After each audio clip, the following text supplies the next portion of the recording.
Great.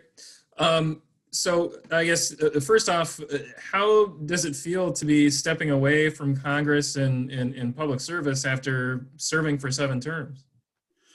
Uh, I mean, I obviously have mixed feelings about it. A part of me, certainly would still like to be part of the action, be there, and doing what I can for my district. But as I mentioned when I made my announcement, I really didn't plan to do this more than 12 years when I first got elected. And I never, was public about that. I don't believe in term limits, but I always have believed that if we had term limits, that 12 years made a lot of sense. And then when Donald Trump got elected president, I decided that I would run another term. As I said at that time publicly, to do my best to check his worst excesses. And hopefully it would be the case that he would only be a one-term president. We are seeing that happening now as we speak in real time. So it's definitely time for me to go, step off the stage and have someone else do it. It's a job where you have to be away from your family a lot. You have to travel a lot. You have to do a lot of things that, you might not do in a different life. And we've got some grandkids, we've got some family, we've got some friends we haven't seen much of the last 14 years. And before it's too late, although I'm not that old, I guess I'll be 68 in a couple weeks or less. I lose track of the days. Before it is too late, I want to be able to see friends and relatives and travel, that sort of thing, and stay involved, to the extent to which people want me to stay involved. I'm not going to try to impose myself on people. If there are candidates who want me to help them, I'll be more than happy to do that, depending on who it is and what they ask me to do. Okay. So I guess, how do you feel about the state of affairs that you're kind of leaving things now, particularly with where we find ourselves right now with this second district race and the prospect that, this could be something that the House decides? I've made it clear that I do support Rita in her efforts. That is fully within not only the Constitution, but her legal rights as well to challenge us in the U.S. House. I have no idea how it's going to turn out. The House administration will take it up. It's not guaranteed that they're even going to entertain it at this point. She has to file for a contest, and then they'll look at that. They'll consider that. So it's hard to know where this is going to end up, quite honestly.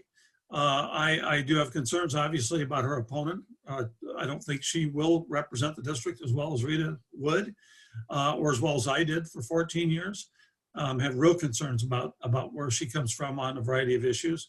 But if in the end, Miller Meeks is the congresswoman from the second district, then I will congratulate her, obviously, and wish her the best, and hope that she does the best in representing the district. I still believe that Rita is far and away the best choice for representing that district, given who she is, what she's done, what she stands for. And if you look at the races around the state of Iowa, of the 4 districts, she performed the best of all the Democrats, given how that district went for Donald Trump by 4 points again, and essentially it was even for Rita. So I really think that she's the right one for this district, but we'll see how it all plays out. Do you think that the House committee should take up her petition once she files? Yeah, I do think they should, and I stated that at the outset. Where they go with it's another question, but I do think they need to entertain it. That's for sure. Okay.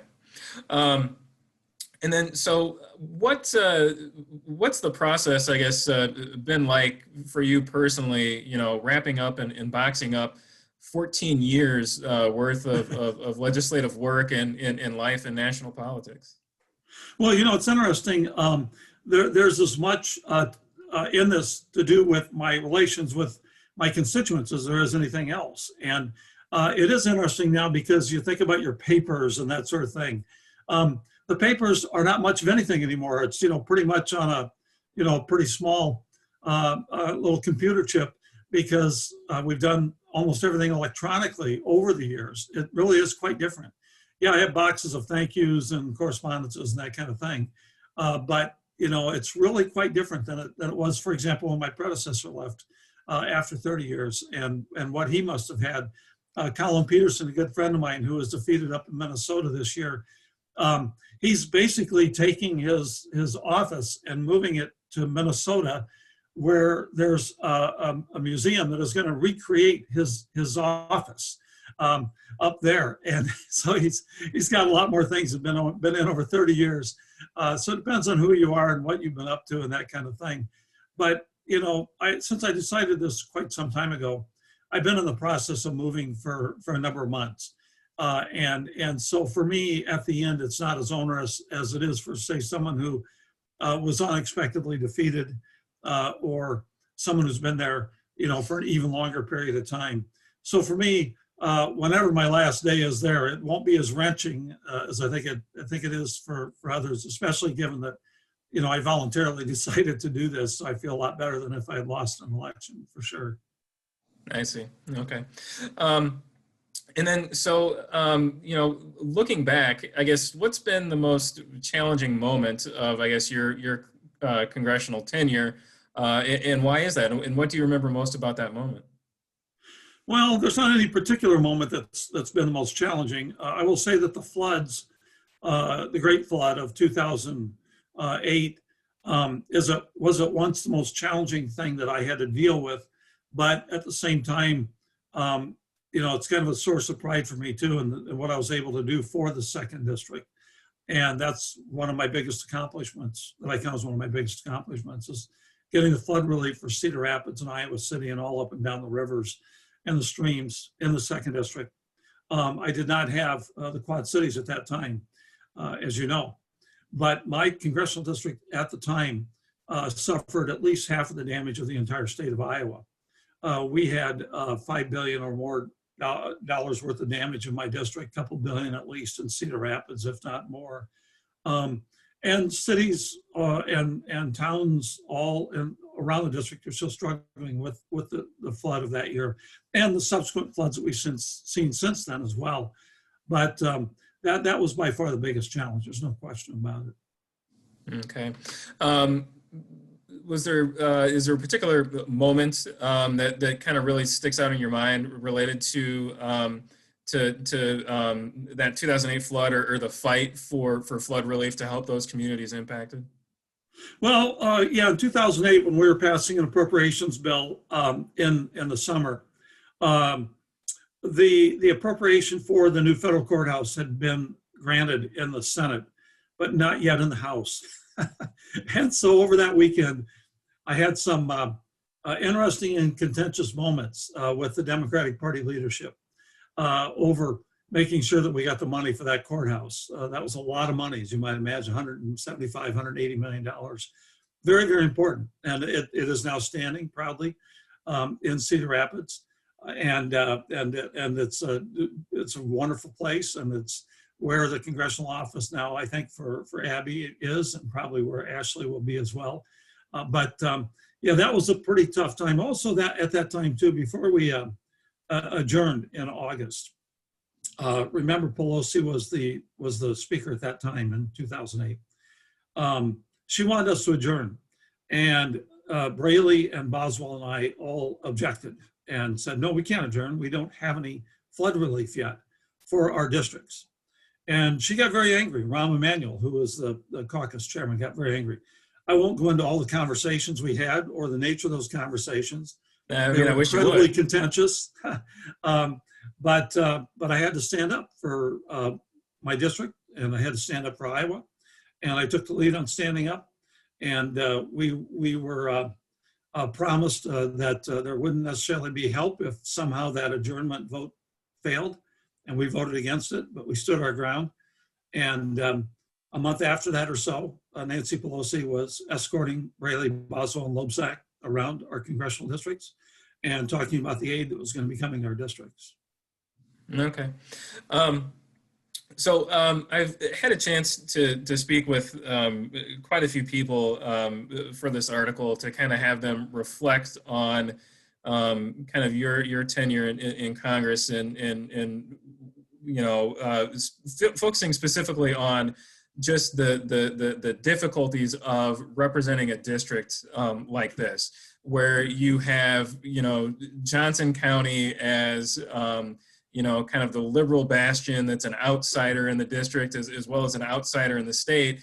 And then with redistricting, picking up some of these smaller, more conservative counties and the shift we're seeing in the river towns.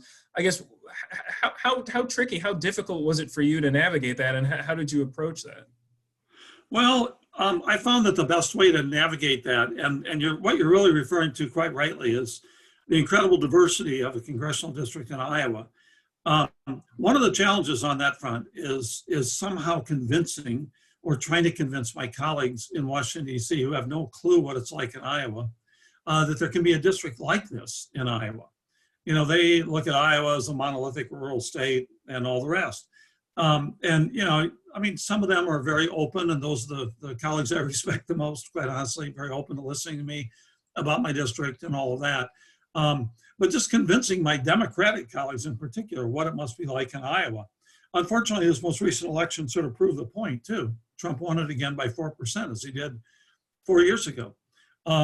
I think if anything, I had a reputation among my Democratic colleagues sometimes crying wolf, and it took close races and near defeats, to prove correct what I was saying about the district.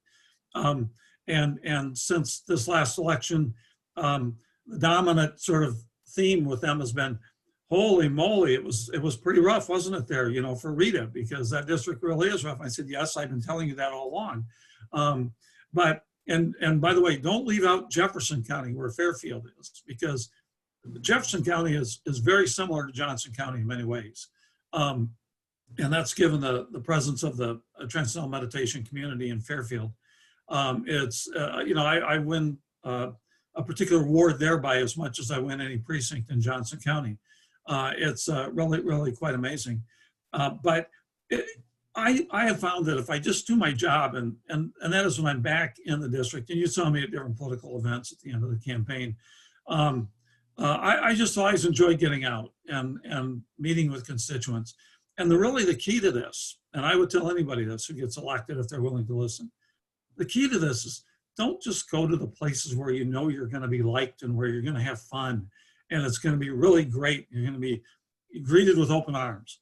Go to places where you know that people are not going to vote for you. Go to the places where you know these people are going to be very, very skeptical of you and what they think you stand for.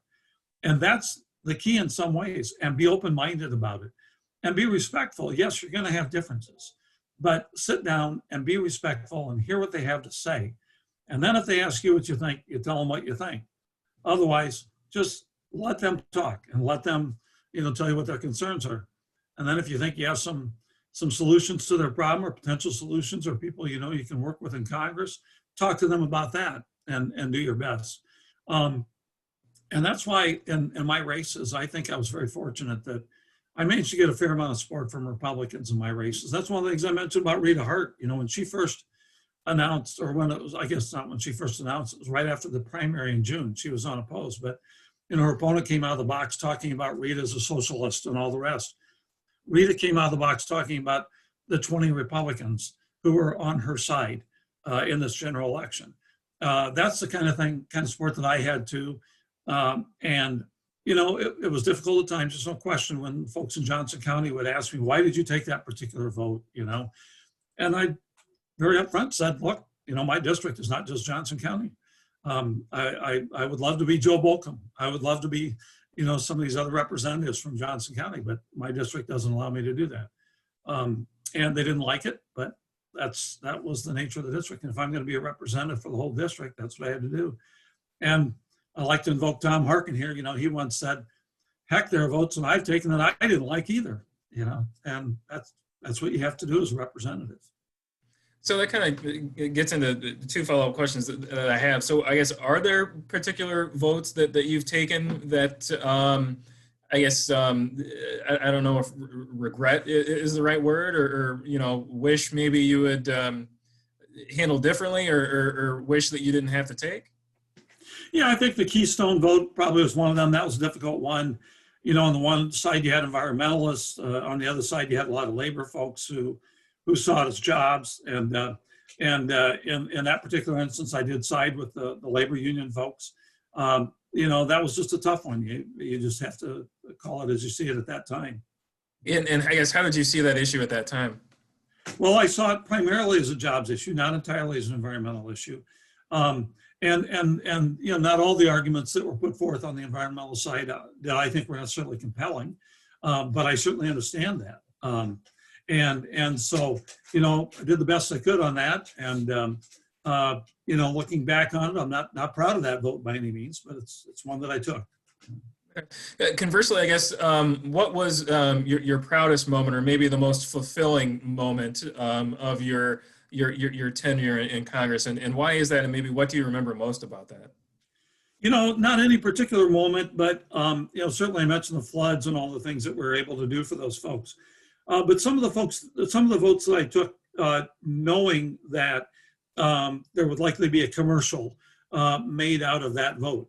Without getting into all the specifics, but there were a number of those. Even though I would be counseled, don't take that vote. It's going to hurt you, blah, blah. And, you have to take what you call conscience votes from time to time. And so, you gotta stand up to the people who are telling you not to do that.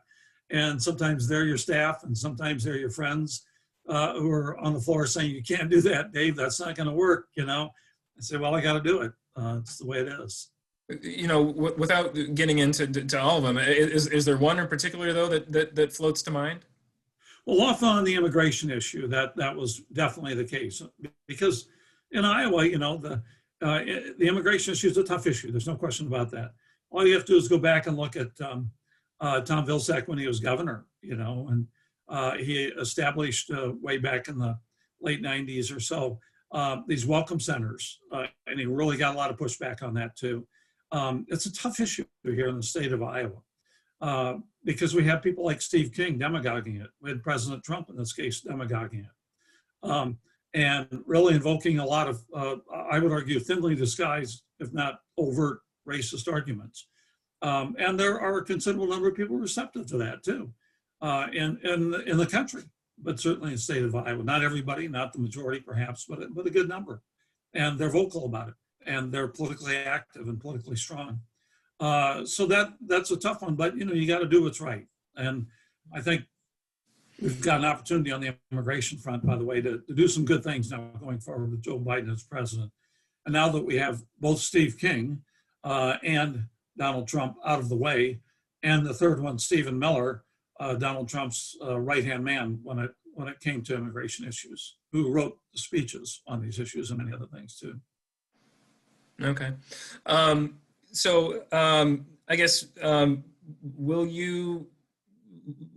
you have any particular advice for Marionette Miller Meeks? I mean, will you, I know that with presidents, they'll leave handwritten notes on the Resolute desk. I guess, will you be doing anything like that, or will you be trying to coach her or guide her a little bit during this transition process?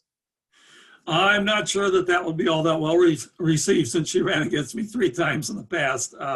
But I do hope for the best, and I think we all should hope that people succeed, because that's what's right for our country and for our district. But we still have time here to see what happens, whether Rita will make it or not. All right. I guess, have you been involved with or helping her at all in the transition process? My staff is doing that, exactly. That happened with me with Jim Leach when I won in 2006. It's the right thing to do. So speaking of Jim Leach, I did have a chance to chat with him a little bit for this article as well, and I was hoping you might be able to take me back to election night in 2006. What was that night like for you, and what do you remember most about that? Well, first of all, I do want to say thanks to the Quad City Times. You folks ran that joint op-ed of ours where we explained why Donald Trump was not right to be president and why Joe Biden was. And I was really happy I could get together with Jim on that. As I've said before, I voted for Jim a number of times before I ran against him.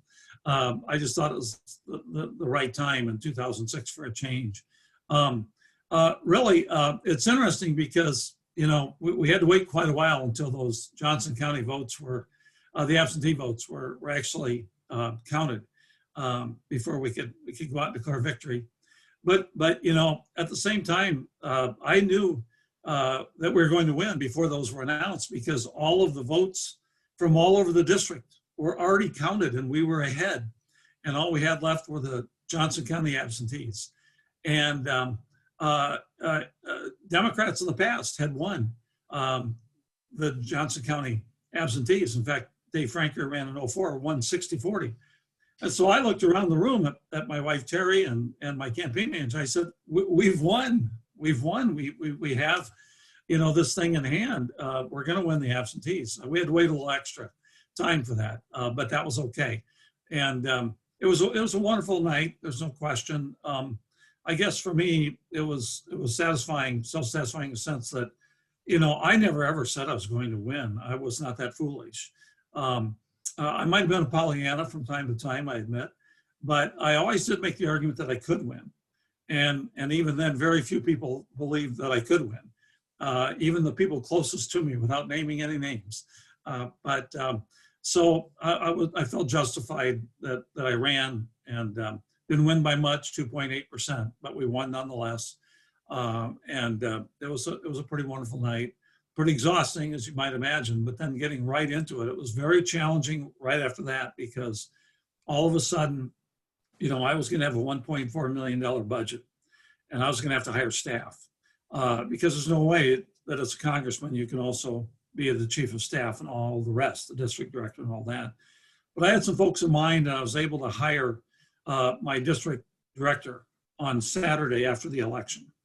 And not long after that, I was able to hire my chief of staff, Eric Whitty, Rob Supple, my district director, and Eric Whitty, my chief of staff, two former Boswell folks, very quickly. And I said to them, you guys, you're the ones who are going to go out there and find these staff. we got to get the office set up. I've got to drink from the fire hose, proverbial fire hose, and all the rest.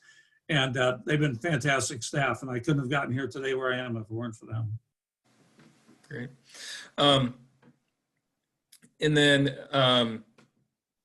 so I guess aside from your first swearing in, you know, again, is there kind of a moment that sticks out in your minds that that you won't forget, and why is that? Yeah, there are a number of them, but one of them was when we sat in on the floor over gun safety legislation. And John Lewis was one of the leaders. And I've got a great picture of me and John together, the late John Lewis. Yeah, things like that you think about. Those are pretty momentous times. And, you know, when we passed the Affordable Care Act, that was pretty amazing. That was a really big deal. And nobody thought that could happen at that time. So there are things like that that I do think about, but there's not any one particular time that stands out more than any other. Okay. All right. Excuse me. And then, so what does the future hold for Dave Loebsack? You mentioned, you know, taking some time to see some family and travel, but could we potentially see another run down the road? Another run? You mean for office? Yeah. Well, I don't rule anything out, obviously, but I am looking forward to taking some time myself here the next few months. Maybe go back into teaching, maybe get involved in campaigns, you know, maybe do some other thing, maybe do a little writing, that kind of thing, maybe some lectures, whatever. It's very difficult right now to do any planning with the pandemic. When it comes to teaching, for example, or even giving lectures, I suppose, I'm not all that excited about doing things virtually or like this over Zoom. No offense to you or any of the other folks who are doing these kinds of meetings, but as a 24-year college professor in a small college setting, you know, in small classrooms, never more than 25 people, that direct and personal interaction is really, really important, I think. And I really enjoyed that myself. It's harder to do that under these circumstances. So I don't see me doing it, at least till the pandemic is over. But, you know, for now, I'm going to be taking it easy. I'm saying I have some delayed maintenance on my corpus. So I'm trying to get back into some kind of physical health, although the pandemic pounds are very difficult to shed at this point.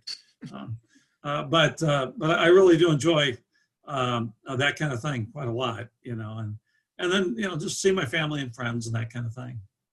Okay. Could we potentially see a U.S. Senate run? Is that something you've thought about at all? Not very much, I'm going to be 68, as I said, here pretty soon, in the next several days. And, I don't want to go on forever as a politician and an office holder. I sincerely hope that Chuck Grassley does not run again next time in 2022. That would really open up the field, I think, pretty dramatically. We also have a gubernatorial race coming up, as you know, and I think we got some good folks looking at that. And we'll see what happens in this district, and we'll see what happens up in the first district as well. I'm going to do what I can, to try to get this party back on its feet here in the state of Iowa. We have a lot of challenges ahead of us, as you might imagine. But I don't think it's out of the question at all. We rebounded after 14 to some extent, which I thought was a good thing. And I think we can do it again.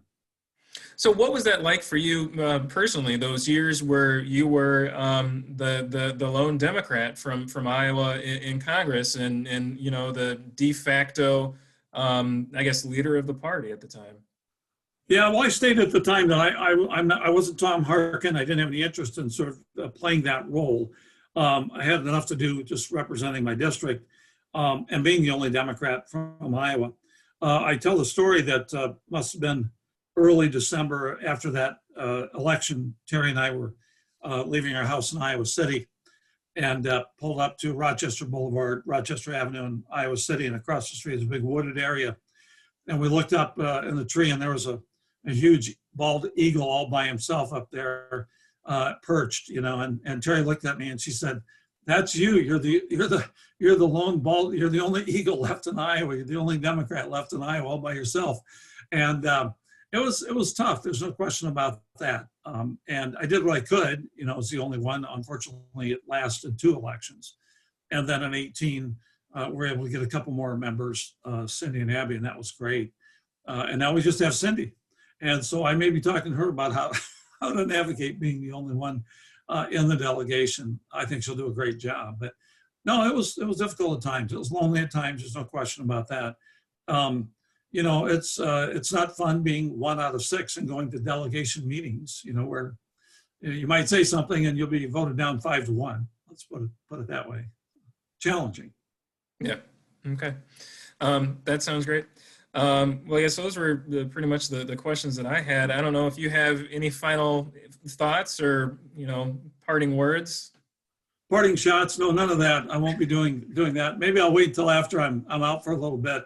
Maybe I'll be doing more letters to the editor now or something, or op-eds or something like that. And no, I just have enjoyed my time, and I'm going to miss people. I'm going to miss my constituents I got to know so well.